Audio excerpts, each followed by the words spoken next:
Bien, bonjour à toutes et à tous. Merci d'être là à nouveau. C'est un plaisir pour moi et un honneur de présider cette seconde session de notre colloque Genre et Sciences.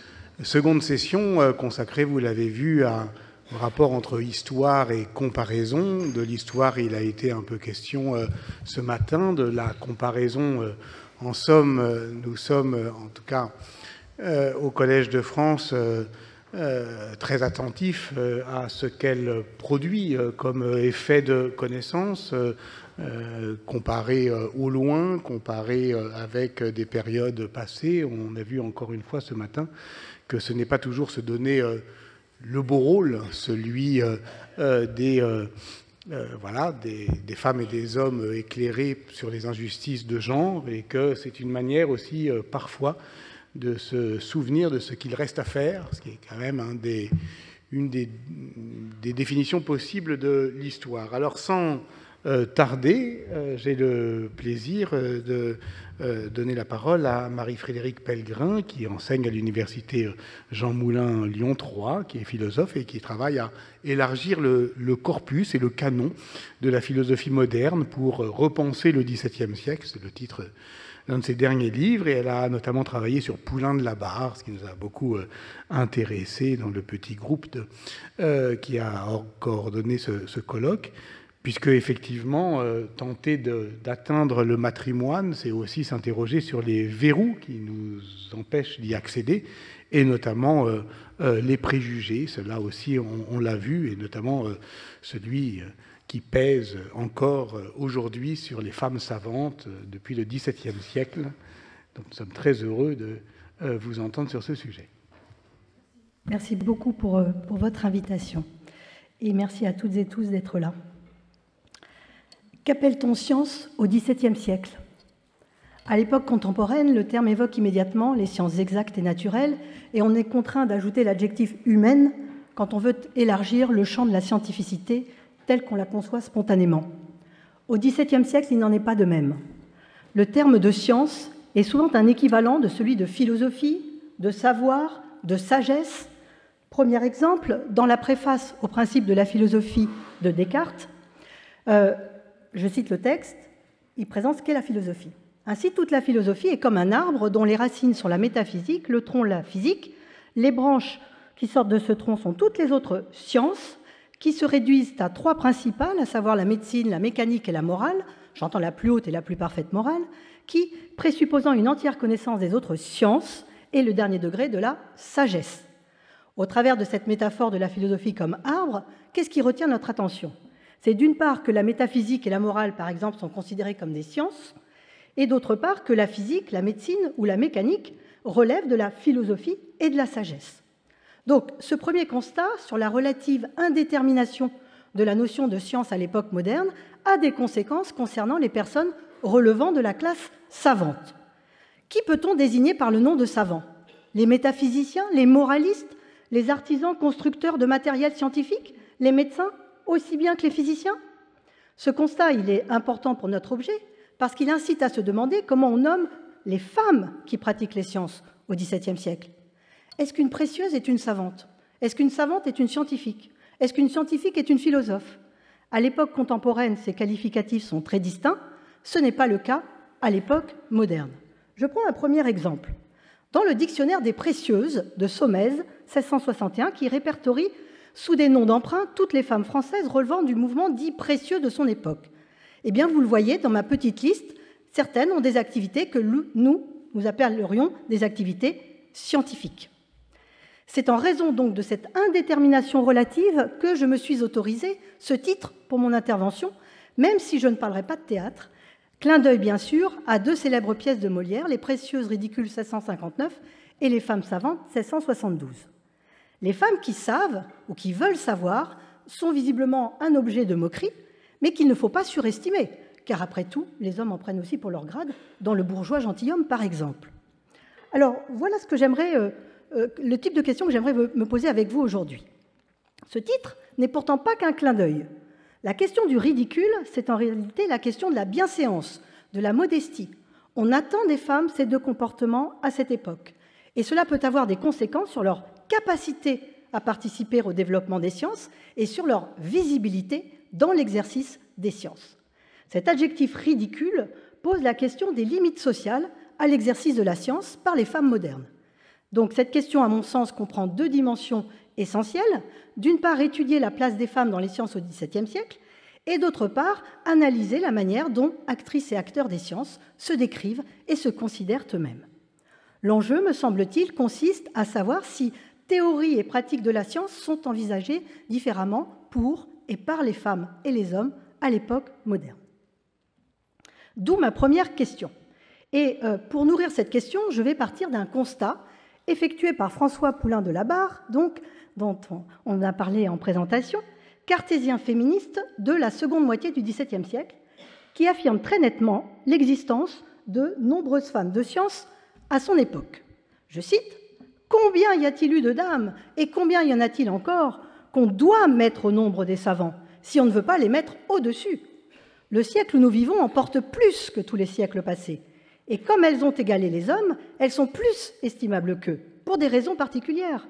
Il leur a fallu surmonter la mollesse où on élève leur sexe, renoncer au plaisir et à l'oisiveté où on les réduit, vaincre certains obstacles publics qui les éloignent de l'étude et se mettre au-dessus des idées désavantageuses que le vulgaire a des savantes, comme celles qu'il a de leur sexe en général. Elles ont fait tout cela. Et soit que les difficultés aient rendu leur esprit plus vif et plus pénétrant, soit que ces qualités leur soient naturelles, elles se sont rendues à proportion plus habiles que les hommes. Donc, pour Poulain, il existe, à son époque particulièrement, un grand nombre de savantes, en même temps qu'il énumère, vous le voyez, les principaux freins à leurs activités et à leur reconnaissance. Les deux éléments forment un paradoxe qu'il nous faut analyser.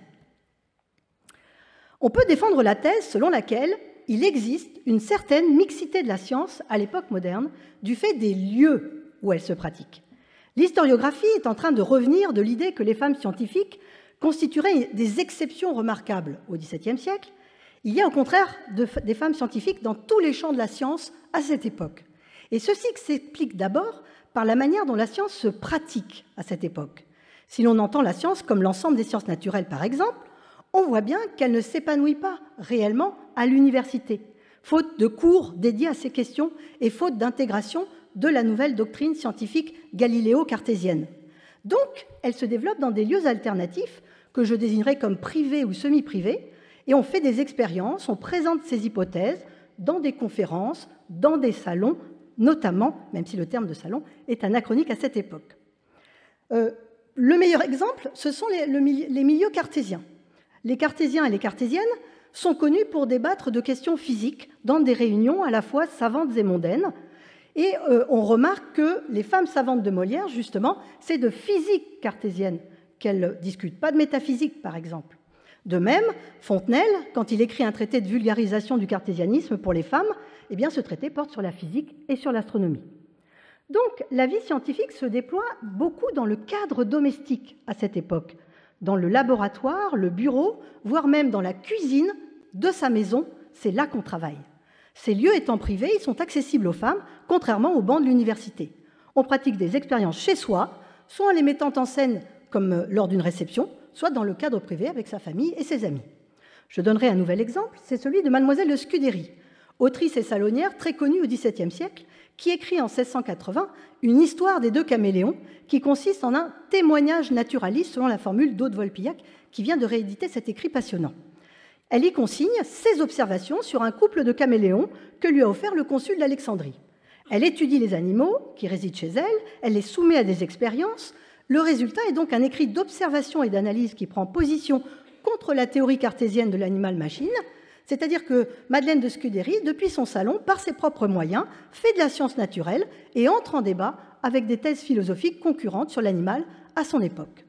Il y a donc des petits groupes très actifs de scientifiques dans les maisons des savants et des curieux des sciences, et parmi eux, évidemment, les épouses, les mères, les filles, les sœurs de ces savants. Dans les textes décrivant la vie des savants à l'époque, certaines allusions permettent de se rendre compte de cette pratique familiale et mixte des sciences. Descartes, par exemple, envoie un exemplaire de sa dioptrique à Constantin Huygens. Et il ajoute cette précision dans sa lettre, regardez, Vous m'obligeriez infiniment, si vous prenez la peine de les lire, de marquer ou faire marquer vos corrections à la marge et de me permettre après de les voir, que si Madame de Zulichen y voulait aussi joindre les siennes, je le tiendrais à une faveur inestimable et je croirais bien plus à son jugement qu'à celui de beaucoup de philosophes qui souvent est rendu par art fort mauvais. Je ne tire déjà pas peu de vanité de ce qu'elle a daigné écouter quelque chose des météores.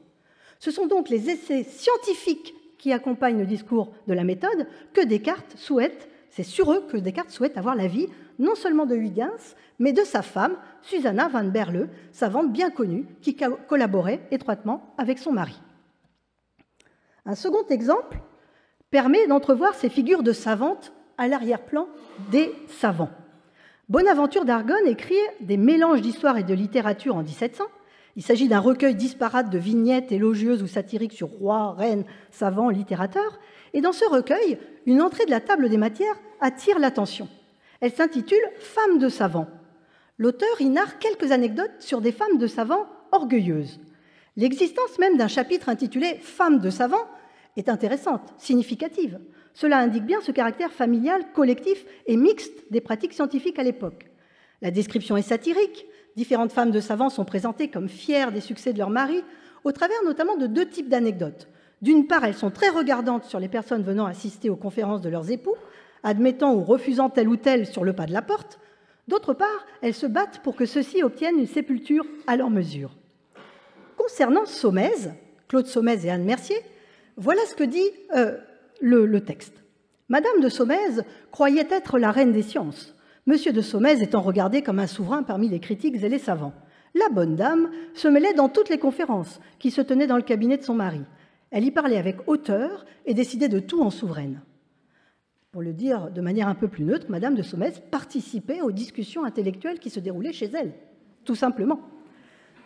Troisième exemple, quand la femme savante vit seule, elle pratique là aussi ses activités dans l'espace privé de son logis. Et là, je voudrais donner l'exemple de Marie de Gournay.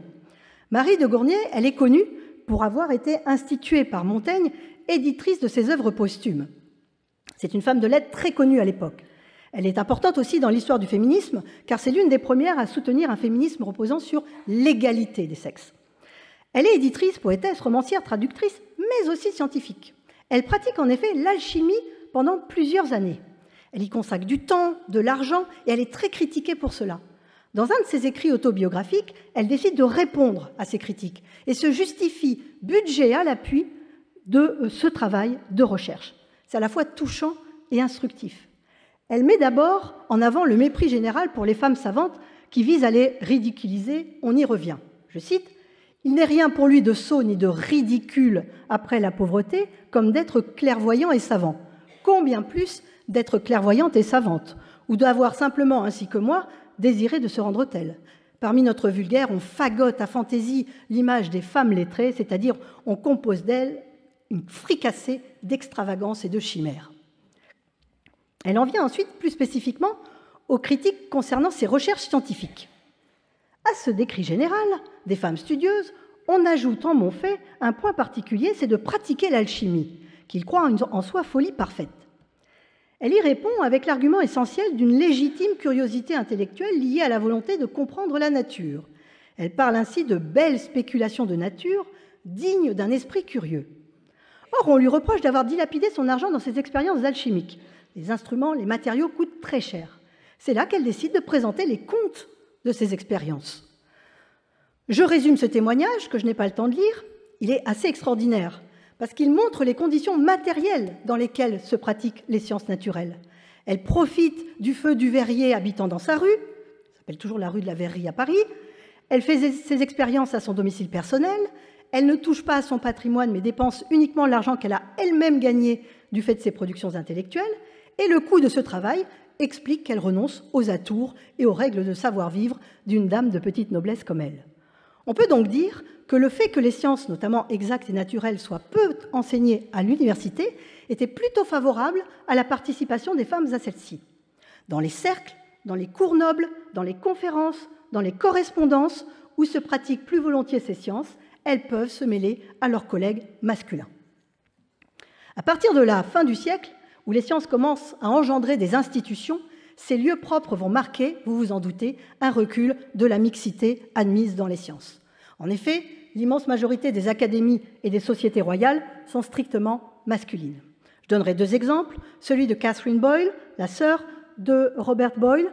Elle fait partie du Hartlib Circle, qui est un cercle de savants et de philosophes anglais. Elle vit avec son frère, ils partagent le même laboratoire, ils travaillent ensemble. À partir du moment où le cercle Hartlib est considéré comme la prémisse de la Royal Society, eh bien, cette Catherine Jones ne peut plus participer à leurs travaux, puisqu'elle n'est pas mixte. Pareil en France. Les salons de Madame d'Auchy, de Madame de Rambouillet, de Mademoiselle de Scudéry, eh bien, sont des lieux de savoir mixte. À partir du moment où l'Académie française est créée, eh bien, tous les invités masculins de ces salons se déportent à l'Académie. Évidemment, les femmes restent chez elles. Dans sa présentation de l'histoire des sciences, Poulain de la Barre rend bien compte de cette bascule. Je cite, « Lorsque plusieurs de ces scientifiques en furent imbus, ils s'assemblèrent en certains lieux pour en parler plus à leur aise. Chacun disant ses pensées, les sciences se perfectionnèrent. On fit des académies où l'on n'appela point les femmes, et elles furent de cette sorte exclues des sciences comme elles l'étaient du reste. La contrainte dans laquelle on les retenait n'empêcha pas que quelques-unes eussent l'entretien ou les écrits des savants. Elles égalèrent en peu de temps les plus habiles. Et comme on s'était déjà forgé une bienséance importune, les hommes n'osant venir chez elles, ni les autres femmes s'y trouver, de peur qu'on en prît ombrage, elles ne firent point de disciples ni de sectataires, et tout ce qu'elles avaient acquis de lumière mourrait inutilement avec elles. Donc, faute de lieu où présenter leurs théories et les enseigner, la science des femmes meurt avec elles. Le problème des sciences au féminin est donc moins sa pratique, me semble-t-il, que sa visibilité et sa transmission au XVIIe siècle. Carol Pall parle d'une « ongoing negotiations for space », c'est-à-dire une négociation en cours, une négociation continue pour un espace d'expression des savantes. Plus le siècle avance, plus les femmes perdent leur place visible dans la communauté scientifique, justement parce que cette dernière est en voie de reconnaissance publique et étatique. Il ne faut pas oublier que l'histoire des droits des femmes n'est pas linéaire et que le XVIIe siècle inaugure des reculs importants dans la mixité des savoirs. Pourtant, les pratiques scientifiques féminines sont bien toujours présentes, c'est mon deuxième moment. Ma question directrice sera la suivante. Est-ce que le recul de la visibilité des femmes dans certaines sciences ne traduit pas un partage de plus en plus sexué des savoirs? En d'autres termes, au sein de ce qu'on appelle science au XVIIe siècle, c'est-à-dire en réalité, vous l'avez compris, des savoirs assez disparates, conçoit-on des sciences plus spécifiquement féminines que d'autres? Il semble qu'au fur et à mesure du siècle, on tende à vouloir confiner les femmes dans certains domaines d'expertise. Ces distinctions entre disciplines admises ou interdites aux femmes culmineront au XVIIIe siècle avec les différences entre les arts liés au goût, où les femmes sont censées avoir une légitimité, et les sciences liées au vrai, où elles sont censées être incompétentes. Le premier constat qui ressort des analyses précédentes, c'est que, je ne vous l'apprends pas, plus un domaine est reconnu et validé publiquement, plus il se masculinise, hier comme aujourd'hui. Je prendrai le cas de la médecine. L'exemple de la médecine. Il y a 2 grandes écoles de médecine françaises sous l'Ancien Régime. Elles ne sont pas mixtes. Mais la médecine relève avant tout de savoirs pratiques, professionnels et populaires. Celui du barbier, de l'apothicaire, mais aussi celui de la sage-femme, de la rebouteuse. Donc la médecine est traditionnellement un art largement féminin, parce que c'est un art domestique. Les femmes confectionnent et administrent des remèdes, connaissent les propriétés des plantes, soignent les malades. Leurs savoirs prennent la forme de manuscrits, de lettres, de recettes, de notes médicales, mais on en a fort peu de traces. Avec l'introduction d'études de médecine non mixtes, l'expertise féminine en ce domaine va reculer. Deuxième constat, plus on s'approche des sciences exactes, moins les femmes sont reconnues comme légitimes. Là aussi, ça n'a pas beaucoup changé, voir les exposés de ce matin. Je reprends un passage de Poulain. Il est vrai qu'il y a des sciences dont on n'entend point parler les femmes, parce que ce ne sont point des sciences de mise ni de société. L'algèbre, la géométrie, l'optique ne sortent presque jamais des cabinets ni des académies savantes pour venir au milieu du monde. Et comme leur plus grand usage est de donner la justesse dans les pensées, elles ne doivent paraître dans le commerce ordinaire que secrètement et comme des ressorts cachés qui font jouer de grandes machines. C'est-à-dire qu'il en faut faire l'application sur les sujets d'entretien et penser et parler juste et géométriquement sans faire paraître qu'on est géomètre. Donc vous voyez par cet extrait qu'on retrouve la question des lieux où se pratiquent les sciences exactes.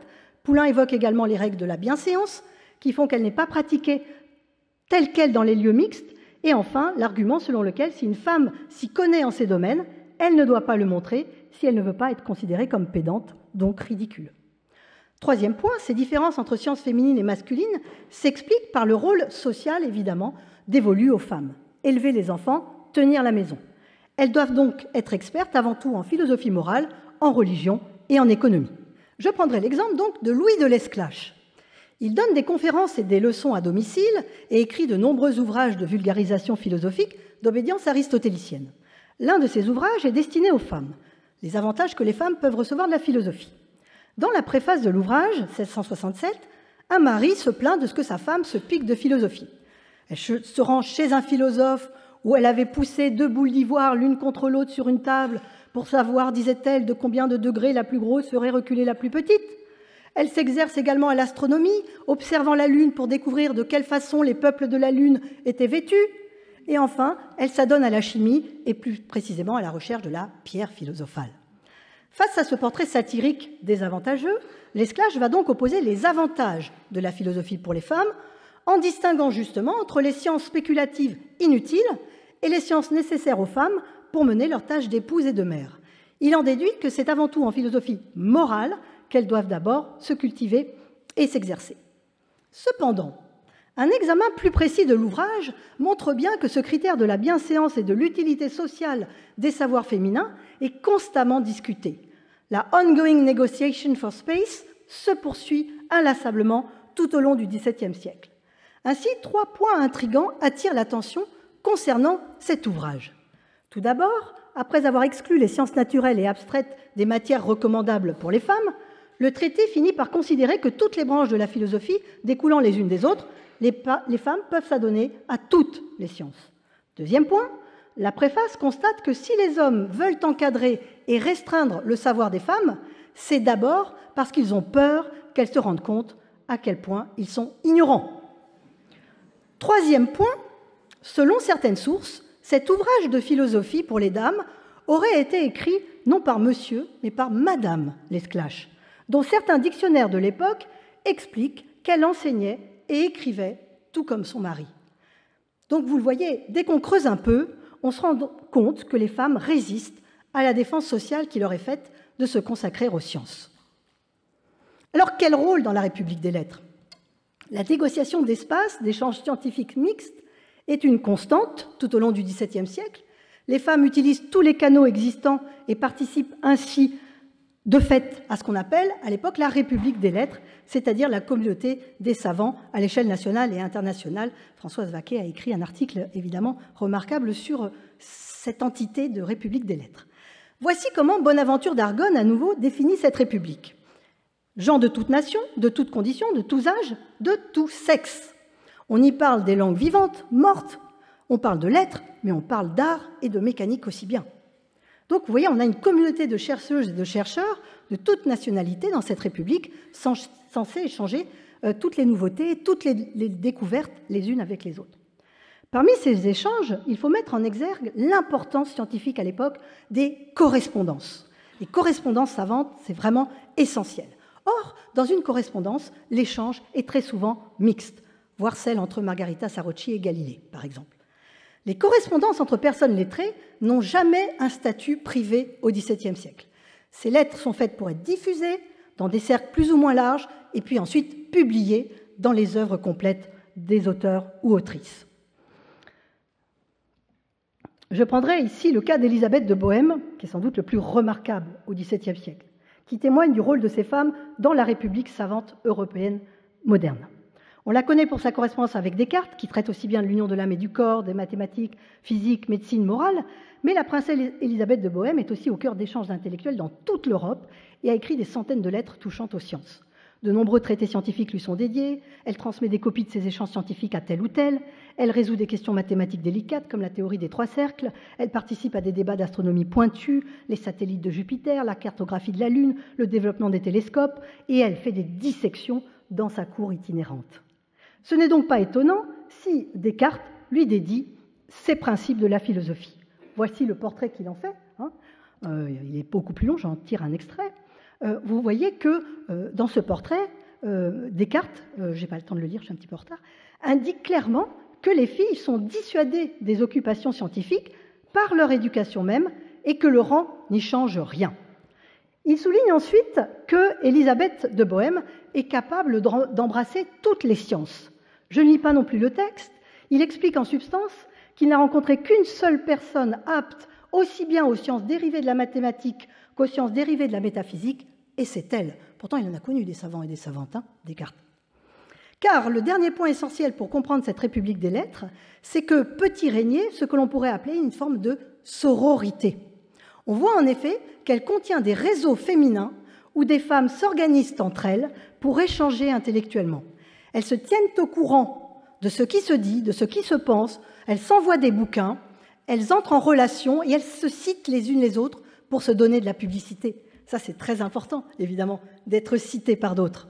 Je donne ici l'exemple d'Anna-Maria van Schoorman, la grande savante hollandaise, qui va citer Gournay et son écrit féministe « L'égalité des hommes et des femmes » dans une lettre au savant André Rivet, dont elle sait donc qu'elle sera publiée, et en retour, Gournay lui promet de la citer dans sa prochaine édition de cette œuvre. Vous voyez, c'était des échanges de bons procédés pour se donner de la publicité les unes aux autres. Rivet, ministre protestant et intellectuel reconnu, est dès lors forcé de discuter la thèse de l'égalité des sexes présentée par Gournay. Et ça ne lui plaît pas trop. J'ai retenu juste une phrase. Hein, je ne crois pas devoir encourir votre haine si, contre la maxime de la demoiselle de Gournay, je dis avec l'apôtre que la femme est un vaisseau plus fragile que l'homme. La faiblesse féminine est un topos qu'il faut donc examiner. Et ce sera le dernier temps de mon intervention. La vraie question qu'on doit se poser, au fond. Hein. On a insisté sur les facteurs matériels expliquant l'invisibilisation des femmes dans les sciences sous l'Ancien Régime. Ces facteurs sont évidemment créés par les sociétés de l'époque, soit que l'on considère que l'esprit des femmes est généralement inférieur à celui des hommes, soit que l'on n'entende pas partager avec les femmes le pouvoir généré par le savoir. Ça, c'est un thème chez Poulain très important. Dès qu'il y a du pouvoir, il n'y a plus de mixité. Or, le savoir, c'est un grand pouvoir. Donc, mon premier point, tout naturellement, s'intitule « La misogynie savante ». Le frein principal à la reconnaissance des savantes, c'est la misogynie des savants. Gournay le rappelle en mettant en scène une femme qui voudrait parler dans une assemblée d'hommes à partir de sa propre expérience. De quelle injuste façon est-il ordinairement traité, je vous prie, aux conférences autant qu'il s'en mêle? Et suis si peu, ou pour mieux dire si fort glorieuse, que je ne crains pas d'avouer que je le sais de ma propre expérience. Eussent les dames les raisons et les méditations de Carnéade, il n'y a si chétif qui ne les rembarre avec approbation de la plupart des assistants, quand, avec un sourire seulement ou un petit branlement de tête, son éloquence muette aura dit « c'est une femme qui parle ». C'est bien ce sourire qu'il faut interroger. Poulain réfléchit aux causes de la misogynie et distingue entre la misogynie vulgaire et la misogynie savante. Et que dit-il dans De l'égalité des deux sexes en 1673 ? Il dit que la misogynie savante est beaucoup plus préoccupante que la misogynie vulgaire parce que c'est elle qui fixe les arguments, qui légitime la perpétuation de ce préjugé. Ce qui confirme le vulgaire dans la pensée qu'il a des femmes, c'est qu'il s'y voit appuyé par le sentiment des savants. Ainsi, la voix publique de ceux qui dominent par la créance, s'accordant au désavantage des femmes, avec certaines apparences générales, il ne faut pas s'étonner de les voir si mal dans l'esprit des personnes simples et sans lumière. Et il arrive en cela, comme en une infinité d'autres choses, que l'on se fortifie dans un préjugé par un autre. Certains types de savoir prétendent ancrer dans une nature féminine l'incapacité des femmes aux sciences, d'où la responsabilité énorme des savants eux-mêmes. Donc, c'est le dernier point de mon intervention d'aujourd'hui. J'ai largement le temps, il me reste 3 minutes. Notre réflexion doit aboutir à une réflexion anthropologique au sens du XVIIe siècle, c'est-à-dire science de l'être humain, et ontologique. La misogynie savante s'appuie en effet sur une certaine conception anthropologique et médicale des femmes. La thèse que j'ai défendue dans un livre récent, je me permets de faire un tout petit peu de pub, est que la psychophysiologie, c'est-à-dire les rapports entre corps et esprit, tant qu'ils suivent le modèle hippocratique et galénique, celui d'Hippocrate et de Galien que je vous ai mis juste avant, les préjugés selon lesquels les femmes ne peuvent penser aux choses sérieuses ni entamer des recherches intellectuelles profondes est tenace, car ils s'ancrent dans le corps féminin même, c'est-à-dire dans le tempérament qui est censé dépendre du sexe et donc influencer l'esprit. Avec le changement de modèle opéré par Descartes, la donne se modifie, dans certaines analyses philosophiques en tout cas. Et je reviens encore et toujours à Poulain et de ses 3 traités féministes de 1673, 74 et 75. Il repose sur l'idée que le sexe n'a pas d'incidence repérable dans la manière de raisonner. La formule bien connue de Poulain « l'esprit n'a point de sexe », seuls les interdits sociaux et les freins éducatifs expliquent que la classe reconnue des savants soit majoritairement masculine. L'esprit n'a point de sexe, donc le corps et le sexe du corps n'influencent pas les manières de penser, selon Poulain. Les résistances à la reconnaissance des femmes dans le champ du savoir demeurent cependant. Et je souhaite finir par un extrait en demi-teinte. Je ne voulais pas finir par quelque chose d'optimiste, parce que ça ne décrirait pas bien le mouvement général de la période que je viens d'évoquer avec vous. C'est un passage de Malebranche, qui est aussi un disciple de Descartes comme Poulain. Regardez ce que ça donne. Les esprits animaux, donc c'est les plus petites parties du sang, ont quelquefois une telle proportion avec les fibres du cerveau qu'il se trouve des femmes qui ont plus de solidité d'esprit que quelques hommes. C'est dans un certain tempérament de la grosseur et de l'agitation des esprits animaux avec les fibres du cerveau que consiste la force de l'esprit. Et les femmes ont quelquefois ce juste tempérament. Il y a des femmes fortes et constantes. Il y a des hommes faibles et inconstants. Il y a des femmes savantes, des femmes courageuses, des femmes capables de tout. Et il se trouve au contraire des hommes mous et efféminés, incapables de rien pénétrer et de rien exécuter. Vous voyez que le passage est remarquable à plusieurs égards. D'abord, le propos s'appuie sur une analyse psychophysiologique. Les femmes ont le sang et les fibres du cerveau d'une texture différente des hommes. Ensuite, ceci est vrai de manière générale, mais comporte des exceptions. Et ces exceptions permettent l'émergence de savoirs féminins. Enfin, la faiblesse et la mollesse sont des qualités féminines, mais elles peuvent se retrouver chez certains hommes. La problématique contemporaine de différence entre genre et sexe biologique affleure ici dans un débat sur l'intelligence des femmes. Donc, en conclusion, les femmes sont des objets controversés pour les sciences, notamment pour la psychophysiologie, la médecine et la morale au XVIIe siècle. Mais les femmes, vous l'avez constaté, sont aussi les sujets des sciences à cette époque. Dès lors, je ne sais pas si ma conclusion est optimiste ou pessimiste. Son aspect optimiste, c'est que nous avons vu que la science a toujours été mixte. Son aspect pessimiste est que les résistances à l'intégration et à la reconnaissance des femmes dans le milieu scientifique y sont importantes, car elles sont à la fois pratiques, les lieux de la science, et théoriques, la vision de l'esprit féminin. À cet égard, le XVIIe siècle est un siècle clé dans l'exclusion des femmes hors des sciences, en même temps que s'y pense une certaine reconnaissance philosophique de l'égalité intellectuelle entre femmes et hommes. Merci beaucoup.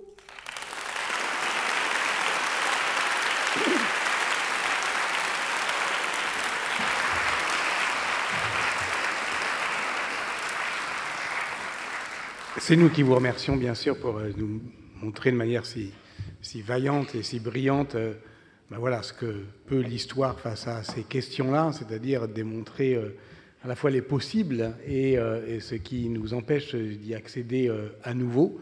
Merci beaucoup, Marie-Frédérique Pellegrin.